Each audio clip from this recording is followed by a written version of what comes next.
Perbedaannya adalah kalau misalkan pada ibu hamil, terkadang gejalanya itu adalah tadi ya, di samping memang ada nyeri kepala, itu memang khas ya, di tekanan darah, kemudian juga ada pusing atau lemas, itu juga bukan ibu hamil juga ada, tetapi yang biasanya khas di ibu hamil itu biasanya adalah nyeri perut di kanan atas atau mual muntah. Kalau misalkan kita ingat tadi ya, ketika seorang ibu itu mengalami eklamsia, maka ini akan beresiko tinggi untuk mengalami kembali eklamsia atau preeklamsia di kehamilan berikutnya.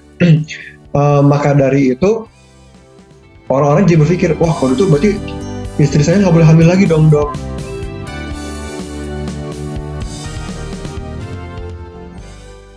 Kak Deto, Gimana ya? Kak Deto ingat nggak kita pernah bahas tentang hipertensi kan? Iya, yang lalu itu. Iya. Sih. Tapi ternyata ada kasus baru lagi nih terkait hipertensi. Apa Tapi kali ini terjadi sama ibu hamil. Dan kan sama aja sebenarnya. Tapi udah dibahas. Nah, yang kemarin itu kan kita nggak ada bahas sampai yang kayak kejang gitu kan. Tapi ini yang terjadi sama ibu hamil itu, jadi sebelumnya pas mereka nggak hamil, belum hamil, mungkin itu nggak tekanan darah tinggi, nggak hipertensi. Tapi pas mereka udah hamil, hipertensi dan ada yang sampai kejang.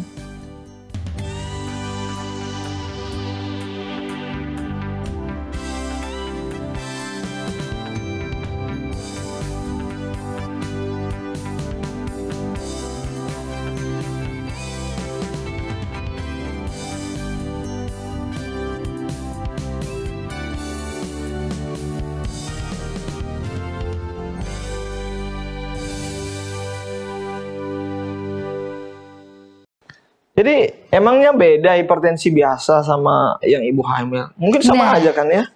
Itu dia. Kayaknya kasusnya berbeda deh. Kita mending kita ikutin episode Total Health kali ini. Oke. Karena kita akan membahas tentang tekanan darah tinggi dan kejang yang dialami oleh ibu hamil.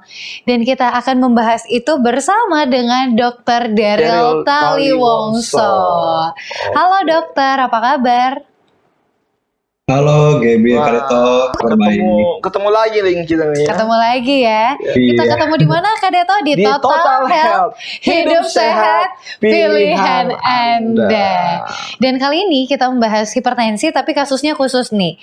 Ini terjadi pada ibu hamil.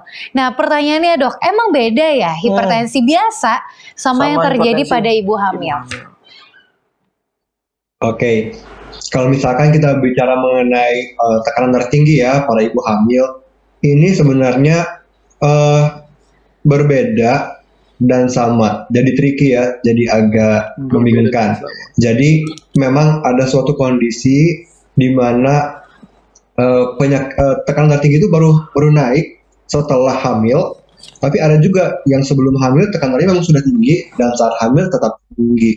Nah, yang menjadi masalah adalah pada beberapa ibu hamil yang tekanan darahnya itu tinggi dan menetap bahkan sampai kejang. Kan jadi serem ya kalau sampai jadi kejang. Apalagi ini bicara mengenai ibu hamil yang sedang mengandung janin. Jadi ada dua nyawa nih di sini. Ada nyawa ibunya, ada nyawa janinnya. Nah, jadi sebenarnya kondisi hipertensi pada kehamilan itu kita bisa bedakan menjadi beberapa jenis. Jadi ada yang namanya hipertensi kronik pada ibu hamil.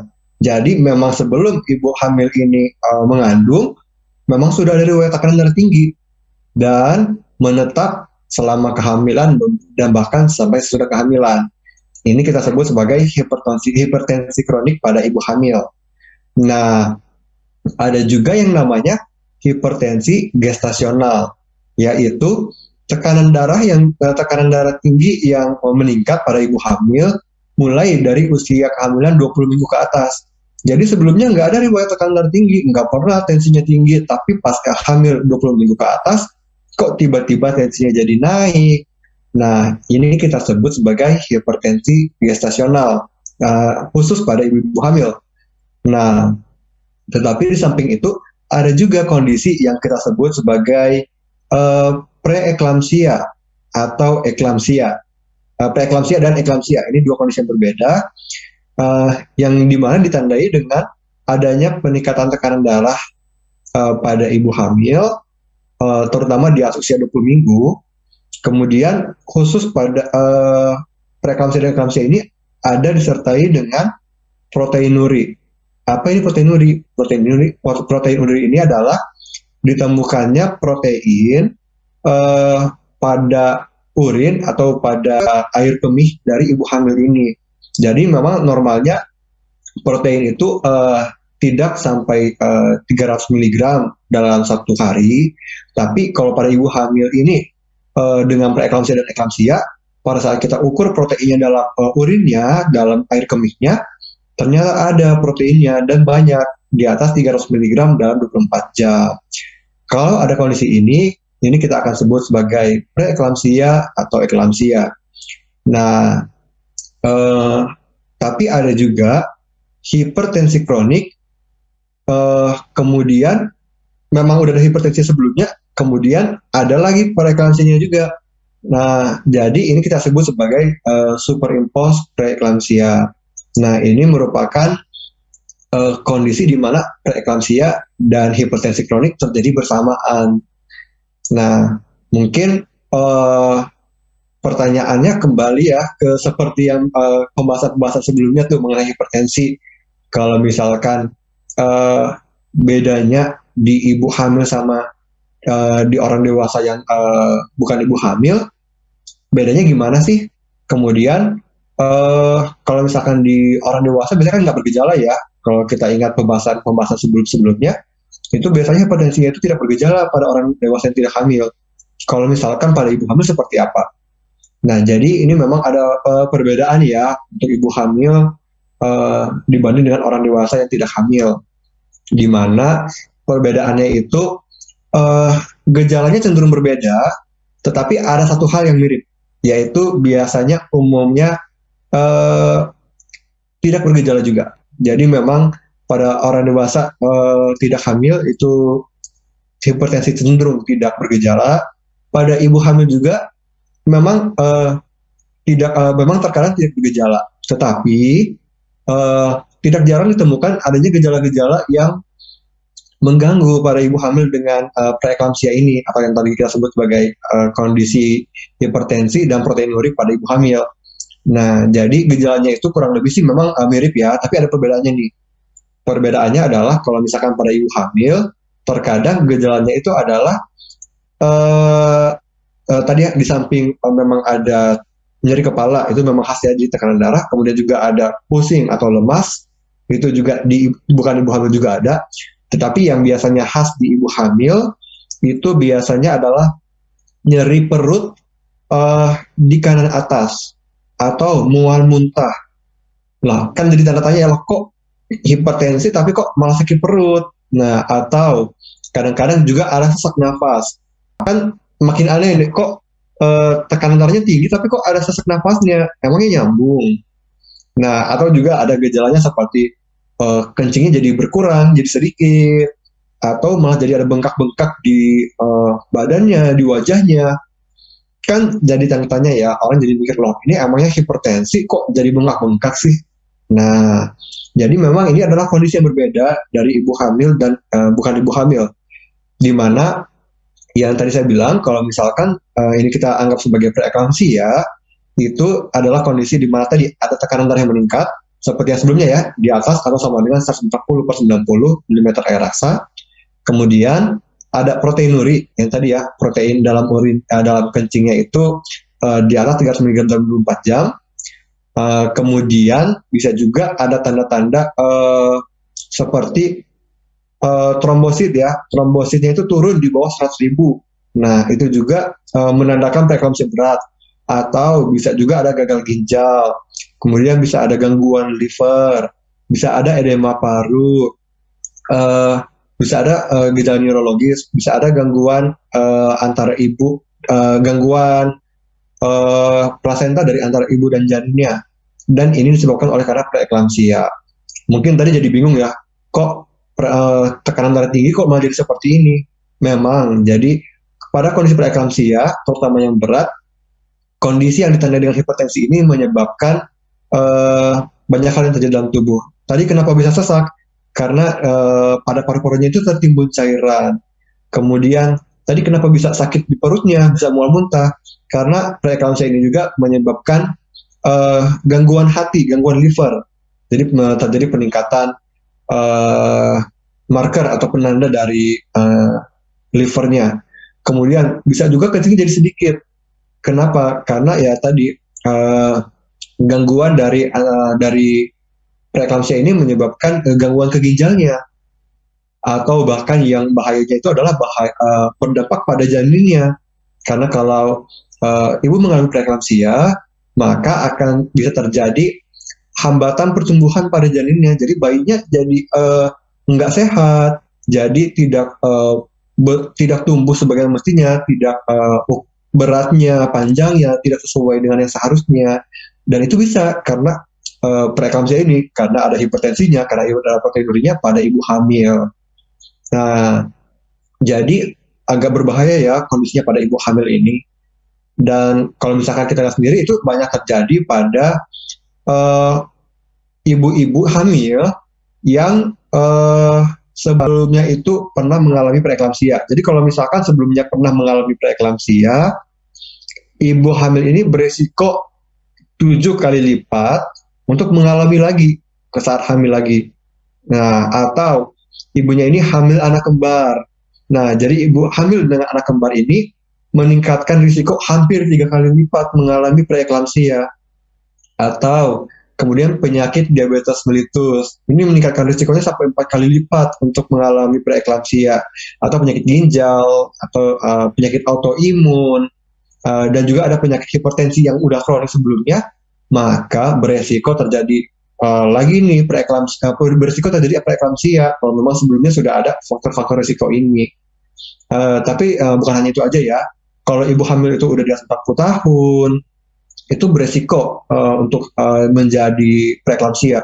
Atau hamilnya itu sudah 10 tahun lalu hamil, baru tahun ini hamil lagi, maka itu meningkatkan risiko juga, bahkan sampai 3 kali lipat ya untuk jadi preeklamsia. Atau sebelumnya ada obesitas, ibunya obes ya sebelum hamil, dan selama hamil menjadi obes. Atau memang sebelumnya juga ada riwayat mungkin orang tuanya, ibunya, atau mungkin neneknya mengalami preeklamsia, maka ibu hamil ini beresiko untuk mengalami preeklamsia ini.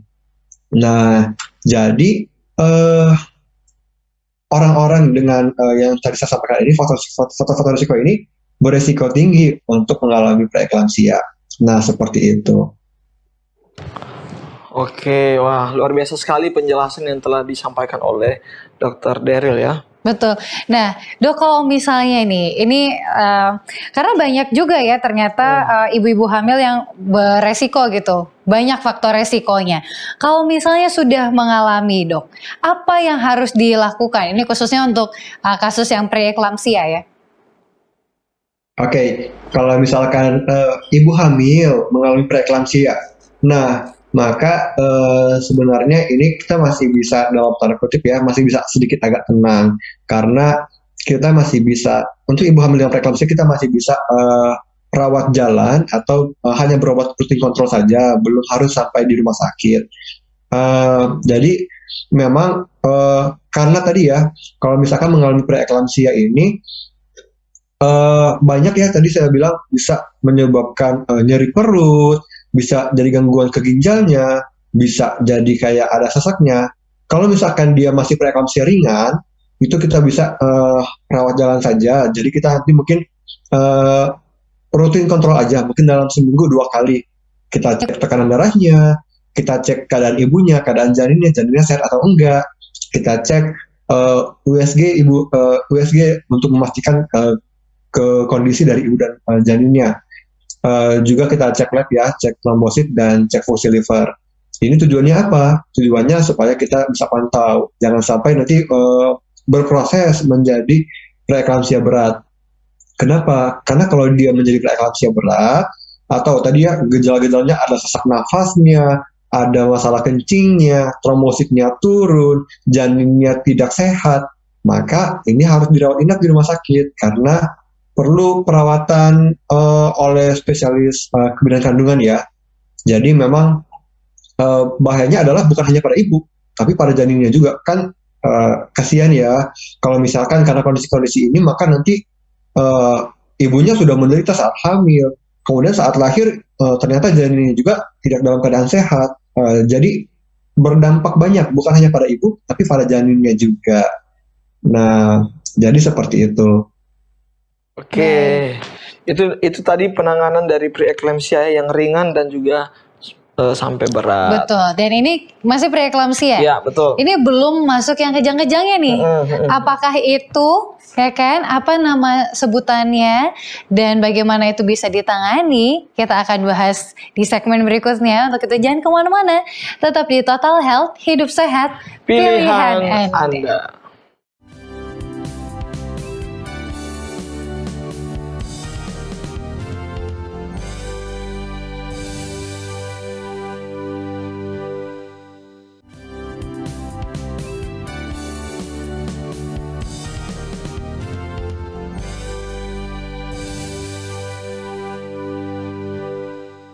Ya, kita kembali lagi dalam acara Total Health, hidup sehat, pilihan Anda. Kita masih membahas tentang hipertensi yang terjadi kepada ibu hamil. Nah, kalau tadi kita telah membahas bagaimana menangani tata pelaksanaan kepada ibu hamil yang hipertensi atau preeklamsia.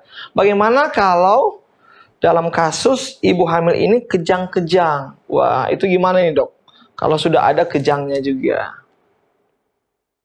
Oke, jadi betul tadi ya yang kalau misalkan kondisi preeklamsia itu dibiarkan, itu akan masuk ke kondisi kejang-kejang. Atau kalau bahasa medisnya kita sebut sebagai ini sudah masuk ke kondisi eklamsia. Nah, jadi memang ada perbedaan antara preeklamsia dan eklamsia ini adalah eklamsia merupakan situasi lanjutan ketika preeklamsia atau tadi ya tekanan darah tinggi pada ibu hamil disertai proteinuri dan tidak teratasi dengan baik akan berlanjut kepada kondisi eklamsia yang ditandai dengan adanya kejang pada ibu hamil. Nah, jadi saat sebelum mencapai kejang, sebelum mencapai kondisi eklamsia, ada kondisi yang kita sebut sebagai impending eklamsia. Nah, impending eklamsia ini ditandai dengan adanya nyeri kepala hebat. Jadi kalau misalkan ibu udah ada hipertensi pada saat hamil, kemudian di kencingnya, di air urinnya itu ada protein. Nah, ditandai juga dengan ada nyeri kepala hebat, kepalanya sakit sekali, atau pandangannya jadi kabur, jadi seperti sulit melihat, atau perutnya sakit, mual muntah, atau ada tanda-tanda seperti ini, maka kita harus waspada. Karena kalau kita biarkan, sebentar lagi ibunya akan masuk ke kondisi eklamsia, ibunya akan kejang. Dan pada saat ibu hamil itu kejang, yang bahaya adalah bukan hanya ibunya, tapi janinnya juga terancam nyawanya. Jadi ketika kita menghadapi situasi seperti ini, kita berhadapan dengan dua nyawa sekaligus. Nah, tetapi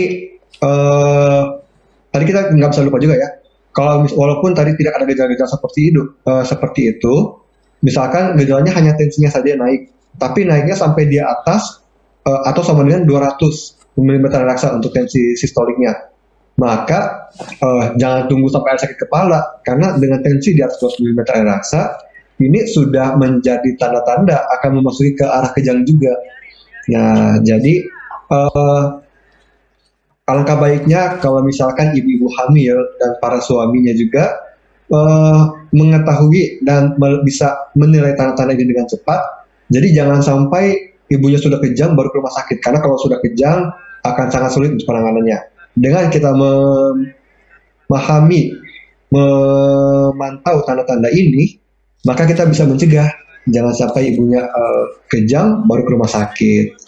Nah, mungkin kalau yang kita jadi bahaya adalah tadi ya, kalau eklamsia itu jadi kejang. Karena pada saat kejang, itu sangat berbahaya. Kalau kita lihat, jadi perjalanan kejang pada ibu hamil ini atau eklamsia ini ada dua fase. Di fase awal, kejangnya itu mungkin hanya seperti tidak terlihat seperti kejang, hanya matanya saja yang berkedut, seperti matanya agak-agak berkedip tapi nggak berkedip, kayak dalam apa ya, membuka tutup dalam kecepatan yang tinggi, atau bibirnya seperti bergetar. Padahal itu adalah fase pertama dari kejang ibu hamil. Nah, atau kadang-kadang matanya tidak matanya mungkin tidak berkedut, bibirnya mungkin tidak bergetar, tapi pandangannya kosong. Nah, itu padahal merupakan fase awal, fase pertama dari kejang pada ibu hamil. Dan ketika berlanjut pada fase kedua, kejangnya ini menyebar ke seluruh tubuh, bukan lagi hanya pada bagian wajah, tapi akhirnya seluruh tubuh yang kejang. Dan biasanya pada saat kejang ini, setelah kejang ini, ibunya akan pingsan setelah kejang. Jadi yang tadi ya, kalau misalkan udah kejang, apalagi udah pingsan, baru kita bawa ke rumah sakit, itu agak akan menyulitkan penanganannya. Jadi dengan kita mengenal tanda-tanda tadi, harapannya adalah jangan sampai udah kejang baru ke rumah sakit sih sebenarnya. Mungkin seperti itu. Oke. Nah, Dok, itu kan tadi kita udah lihat ya, ada prosesnya sebenarnya dari preeklamsia, kemudian impending, sampai akhirnya kejang itu pun ada 2 tahap. Kalau tadi di preeklamsia kita masih bisa observasi gejala-gejalanya akan seperti apa. Nah, kalau sudah masuk ke kejang ini, Dok, penanganan apa yang biasanya akan diberikan? Oke.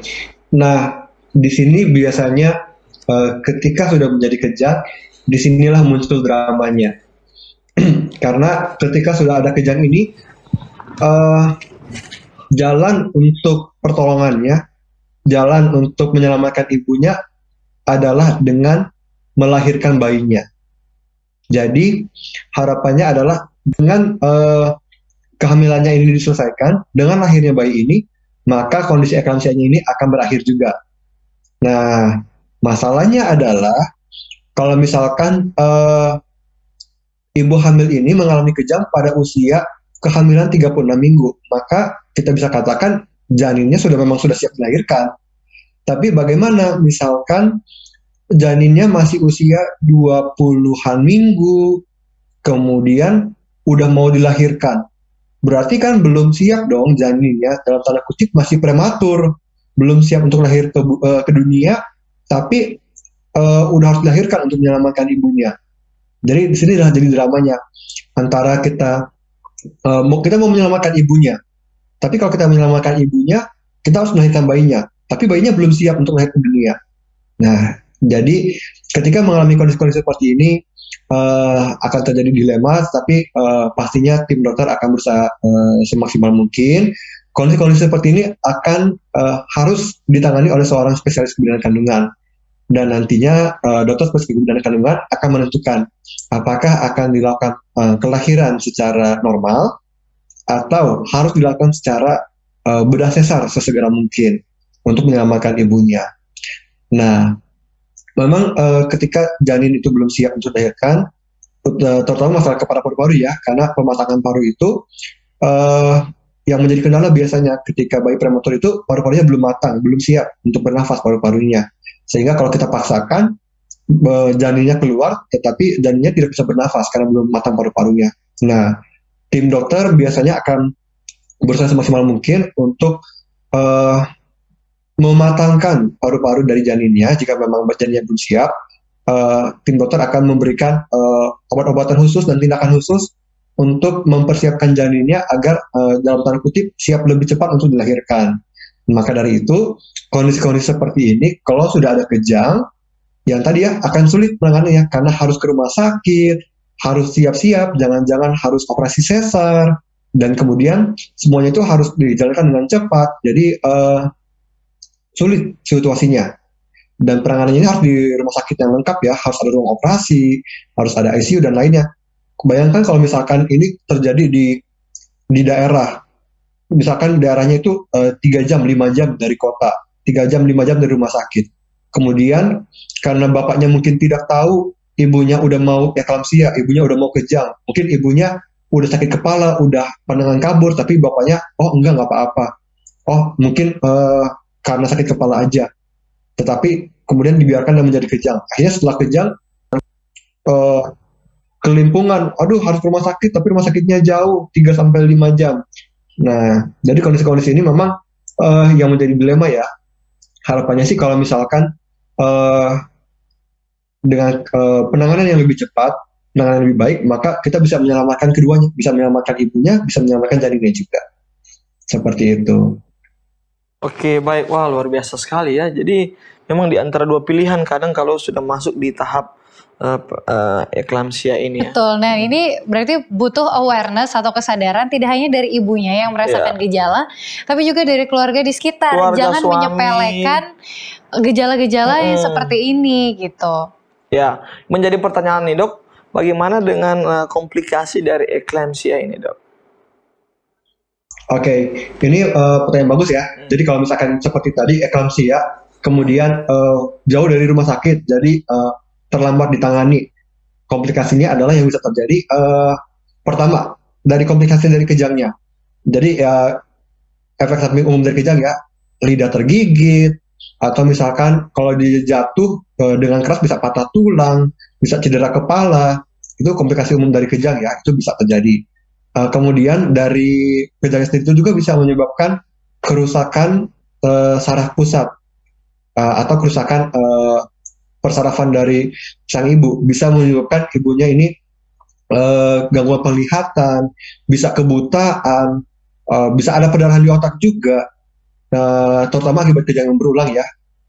Kemudian selain itu bisa juga ada gagal ginjal, bisa juga ada kerusakan hati, bisa juga masuk ke kondisi penyakit jantung koroner, bisa juga jatuh ke kondisi stroke.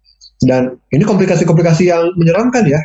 Ini sangat berbahaya. Bayangkan kalau misalkan ibu hamil ini seperti tadi udah kejang, kemudian mengalami masalah ginjal, masalah jantung, sangat berat sekali. Tapi bukan hanya ibu saja yang berbahaya, janinnya juga mengalami risiko berbahaya yang sangat tinggi karena janinnya itu bisa mengalami UGR, intrauterine growth restriction, terhambat pertumbuhannya dalam kandungan. Bisa juga mengalami oligohydramnion, bisa juga kondisi-kondisi yang lainnya, bisa lowi leher prematur. Nah, kondisi-kondisi ini jadi bahayanya ya seperti yang tadi ya, bahaya pada ibu, bahaya pada janin. Dan kalaupun nanti ibunya ini dan janinnya selamat, resiko untuk mengalami preeklamsia tadi ya. Jadi kalau sudah pernah mengalami eklamsia pada kehamilan sebelumnya, kehamilan berikutnya akan berisiko untuk mengalami lagi. Jadi bahayanya ke sana. Kita sudah melihat ya komplikasi dan bahkan di kemudian hari itu ada resiko juga. Resiko bisa kena lagi. Betul. Nah ini akan menimbulkan pertanyaan-pertanyaan tentunya ya. Apakah kalau misalnya sudah udah pernah preeklamsia atau eklamsia boleh hamil lagi nggak sih? Yeah. Tadi kan resikonya cukup besar. Nah ini mungkin jadi pertanyaan juga nih dok. Kita lanjut aja. Kalau misalnya sudah pernah hamil dengan kondisi eklamsia atau preeklamsia di kemudian hari, misalnya anak pertama gitu ya, dan mau punya anak lagi, masih boleh nggak sih ibu itu untuk hamil lagi? Oke, ini pertanyaan bagus ya. Jadi memang kalau misalkan kita ingat tadi ya, ketika seorang ibu itu mengalami eklamsia, maka ini akan beresiko tinggi untuk mengalami kembali eklamsia atau preeklamsia di kehamilan berikutnya. Maka dari itu orang-orang jadi berpikir, wah kalau itu berarti istri saya nggak boleh hamil lagi dong dok. Berarti gimana, saya masih ingin ada anak lagi. Nah, jadi sebenarnya pada kondisi-kondisi seperti ini pada dasarnya adalah bukan berarti jadi tidak boleh. Jadi bisa, tetapi perlu pertimbangan dan pemantauan ketat oleh spesialis kebidanan kandungan. Jadi biasanya ketika ibu dengan preeklamsia ini berencana untuk hamil lagi, perlu dikonsultasikan, perlu dipantau dengan ketat oleh spesialis kebidanan kandungan. Nah, karena yang tadi ya, kalau misalkan sudah pernah preeklamsi, kemudian hamil akan beresiko sampai 7 kali lipat ya dibandingkan yang tidak pernah ada riwayat untuk kena lagi. Kemudian apalagi biasanya kalau udah pernah kena eklamsi, eh, kemudian menunda-nunda hamilnya, misalkan hamilnya 10 tahunnya lagi, itu resikonya meningkat lagi 3 kali lipat lagi, atau usia ibunya udah sampai di atas 40 tahun, itu resikonya makin meningkat. Sebenarnya pada dasarnya bukan jadi tidak boleh hamil, tetapi perlu pertimbangan dan pemantauan ketat oleh spesialis kebidanan kandungan. Nah, seperti itu. Jadi memang harus perlu konsultasi intinya ya. Karena mungkin case to case berbeda orang. Jadi memang perlu konsultasi dengan dokter kebidanan agar supaya mau hamil lagi atau enggak bagaimana itu agar supaya terhindar dari hal-hal yang tidak diinginkan kan. Mungkin juga perlu ada di antara jeda itu, kehamilan pertama dan kedua, mungkin ada pola hidup yang bisa diterapkan. Yang harus diterapkan. Nah, itu nanti kita bahas di segmen berikutnya. Untuk itu, pemirsa jangan kemana-mana, tetap di Total Health, hidup sehat, pilihan Anda.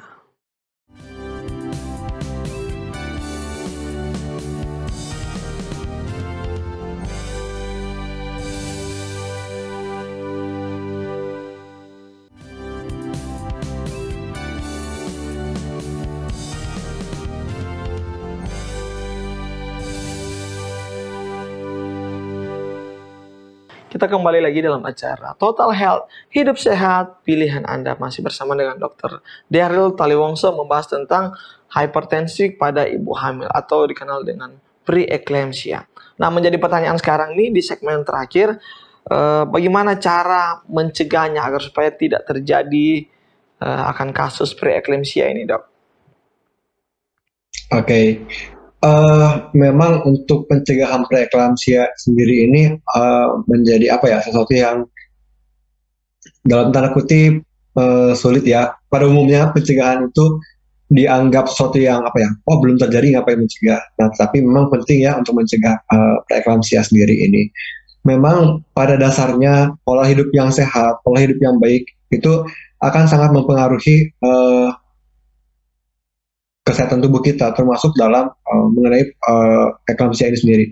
Kalau kita ingat tadi bahwa hipertensi merupakan salah satu faktor risiko dari terjadinya eklamsia, obesitas merupakan salah satu faktor risiko dari terjadinya eklamsia, dan banyak faktor-faktor risiko lain seperti penyakit gula darah, penyakit ginjal.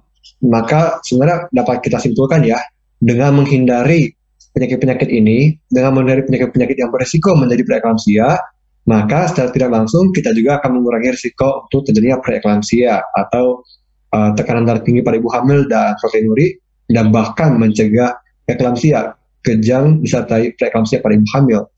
Nah, jadi dalam mencegah faktor-faktor risiko ini, memang tadi ya ada yang tidak bisa kita kontrol, misalkan riwayat keluarga dengan preeklamsia. Kita kan nggak bisa kontrol ya, kalau ibu kita dulu pernah preeklamsia, kita nggak bisa atur. Tapi kita bisa mencegah dengan pola hidup yang sehat, mencegah obesitas, mencegah penyakit gula darah, penyakit gula darah, penyakit diabetes mellitus, mencegah penyakit tekanan darah tinggi, dan seperti yang sudah sering kita pelajari ya, penyakit-penyakit seperti ini dapat kita cegah dengan pola hidup yang sehat, dengan menerapkan pola makan yang baik, aktivitas yang cukup, dengan makanan yang baik dan benar, istirahat yang cukup, kemudian juga dengan olahraga, dengan minum dengan jumlah yang baik, dengan minuman yang benar juga tentunya ya, bukan dengan minuman yang dalam tanda kutip justru membuat kita sakit. Tentunya pola-pola hidup sehat seperti ini akan mengurangi risiko dari kejadian preeklamsia dan eklamsia. Oke, wah ini ada pertanyaan juga nih, Dok. Apa benar kalau harus tidur banyak ataupun istirahat supaya nggak kena preeklamsia? Bagaimana, Dok, menanggapinya? Oke. Memang beberapa ada orang yang beranggapan bahwa kalau ibu hamil ini banyak istirahat aja, tiduran aja supaya nggak sakit aneh-aneh. Itu bisa saya katakan berdasarkan penelitian tidak berpengaruh signifikan ya untuk ibu hamil yang sehat untuk mencegah sakit, jadi harus tidur justru tidak berpengaruh ya. Kalau sudah mengalami preeklamsia atau bahkan eklamsia memang harus banyak istirahat.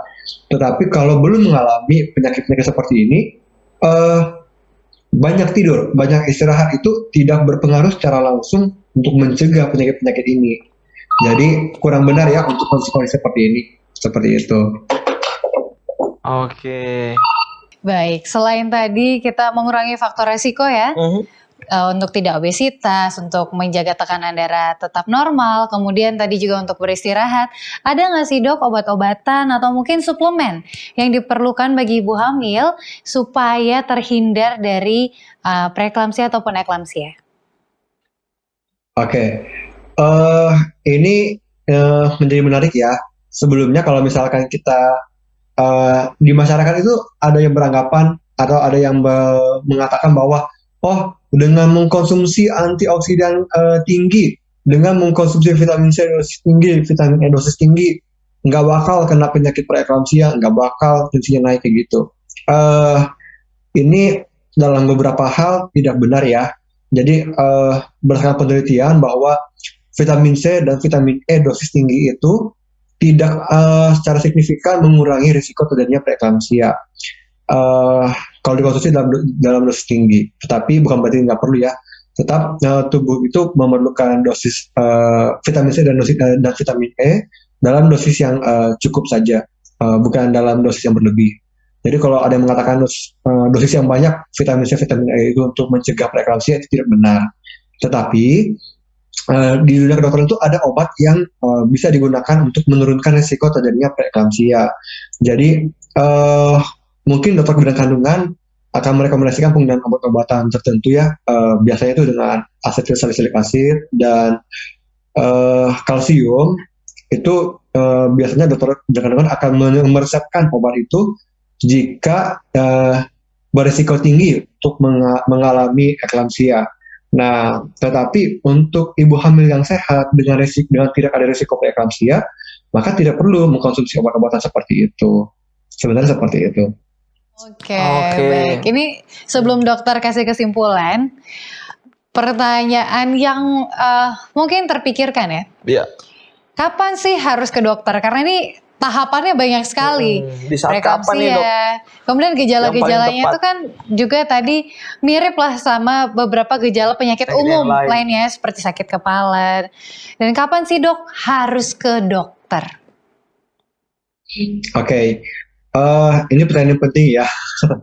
Jadi sebenarnya pada dasarnya seorang ibu hamil itu perlu memeriksakan kandungannya secara rutin. Anjuran yang umum dianjurkan adalah bagi ibu hamil pada usia kehamilan 4 sampai 28 minggu kehamilannya itu dicek 1 kali aja sebulan, jadi tidak perlu terlalu sering. Atau pada usia kehamilan 28 sampai usia 36 minggu itu dicek 2 minggu sekali. Nah, tetapi pada usia kehamilan 36 minggu ke atas itu perlu dicek secara rutin setiap minggu, terutama itu kan mendekati masa-masa kelahiran ya, mendekati waktu persalinan, perlu diperiksa secara lebih lengkap, lebih sering. Akan tetapi ini berbeda lagi ya, kalau misalkan sudah mengalami preeklamsia atau mengalami yang tadi preeklamsia atau eklamsia, maka perlu pemantauan lebih ketat dari dokter, terutama pada kondisi preeklamsia berat. Nah, jadi jika sudah mengalami preeklamsia, pada preeklamsia ringan itu kita perlu pemantauan dalam 1 minggu itu 2 kali, lebih sering berarti ya, pada preeklamsia ringan, atau bahkan kalau pada preeklamsia berat itu pemantauan ketat akan dirawat di rumah sakit. Jadi yang tadi ya poinnya adalah kalau pada saat ibu hamil dalam keadaan sehat itu sekali sebulan pada usia kehamilan 4 sampai 28 minggu, kemudian 1 bulan 2 kali pada usia kehamilan 28 sampai 36 minggu, dan 1 minggu sekali pada usia kehamilan di atas 36 minggu. Seperti itu. Oke, jadi intinya adalah harus rajin kontrol juga ya. Betul, diikutkan sama kontrol rutin bersama rutin. Dokter kandungan. Agar supaya mungkin bisa terdeteksi sejak awal. Betul sekali. Betul sekali. Nah, sayang sekali nih dok, pembahasan kita ini luar biasa, tapi waktu kita sangat terbatas. Untuk itu, pada kesempatan ini, mungkin dokter bisa memberikan kesimpulan sekaligus closing statement tentang topik yang kita bahas. Oke, terima kasih. Kalau kita kilas balik ke apa yang kita tadi baru bahas, memang preeklamsia ini menjadi suatu kondisi yang mengancam nyawa ibu dan mengancam nyawa janin, mengancam dua nyawa sekaligus. Maka dari itu deteksi dini dan penanganan sedini mungkin itu sangat penting. Dengan cara tadi ya, memahami gejala-gejalanya dan juga melakukan kontrol secara rutin, baik ke bidan maupun ke dokter kandungan. Nah, kita juga tidak bisa memandang sebelah mata ya masalah tekanan darah tinggi, walaupun tidak bergejala, terutama pada ibu hamil, karena yang tadi ketika kita biarkan dan itu berlanjut, komplikasinya itu sangat tidak kita inginkan. Kemudian secara umum menerapkan pola hidup sehat itu sangat penting, termasuk pada kondisi preeklamsia dan eklamsia ini dapat menurunkan risiko preeklamsia dan eklamsia dengan menerapkan pola hidup sehat. Tidak bosan-bosan saya ingatkan bagi kita semua, menerapkan pola hidup yang sehat itu merupakan investasi jangka panjang. Jadi dengan kita menerapkan pola hidup sehat, kita bisa menghindari berbagai macam penyakit, bukan hanya penyakit-penyakit seperti penyakit gula darah, penyakit darah tinggi, atau penyakit yang lainnya, termasuk bagi ibu hamil, mengurangi risiko preeklamsia dan eklamsia. Demikian, terima kasih. Terima kasih dokter, tentunya pembahasan kita ini penting sekali banget untuk para calon orang tua seperti Kak Deto nih, calon ayah. Seperti Gaby juga nih, calon akan hamil nanti ke depan ya. Ke depannya ya, kalau udah menikah tentunya ya. Iya, kita temukan saja dulu jodohnya, betul? Oke, baik. Terima kasih banyak dokter udah sharing sama kita di episode kali ini. Lagi-lagi tentang hipertensi, tapi khususnya untuk ibu hamil yang ternyata tidak kalah beresikonya, sehingga perlu dipelajari. Terima kasih dokter, semoga Tuhan memberkati pelayanan dokter ke depannya. Iya, dan kami ingin mengajak juga untuk para pemirsa semua agar tetap menyaksikan akan tayangan-tayangan Total Health karena bisa membuat kita menjadi hidup sehat dengan total. Contohnya ini tadi kita membahas tentang hipertensi, ada banyak juga topik-topik yang lain agar supaya kita hidup total. Betul sekali. Jangan lupa kalau Anda merasa ini bermanfaat, karena pasti bermanfaat. Jangan lupa untuk share kepada teman-teman Anda, keluarga, sahabat, rekan kerja, siapapun, calon ibu hamil mungkin, atau ibu yang sedang hamil, atau calon orang tua, supaya mendapatkan manfaat yang sama. Kita bertemu lagi di episode berikutnya. Total Health, hidup sehat, pilihan Anda.